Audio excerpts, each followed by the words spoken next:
40 কেজিতে মন ছিল ভাইয়া, কিন্তু আর 52 কেজি নিচ্ছে। আমরা এটা তদন্ত চাই। চাঁপাইনবাবগঞ্জের বড় আমের বাজারের মধ্যে রোহনপুর ও ভোলাহাট অন্যতম। দৈনিক বাজারে টনকে টন আম বিক্রি হয় এসব বাজারে। তবে বাজারে আসা পাইকারি ক্রেতা ও আড়তদাররা 52 থেকে 54 কেজিতে 1 মণ হিসেবে আম কেনেন।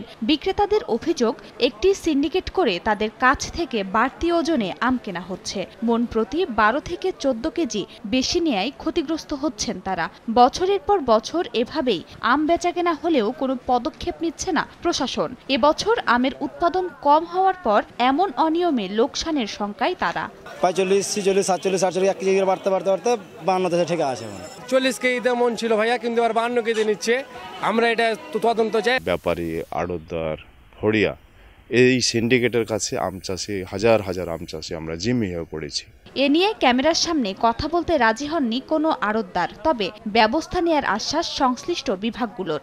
নগদের কাছে সব গ্রাহকই প্রিয়, তাই তো সারা দেশে ক্যাশ আউট চার্জ সবচেয়ে কম।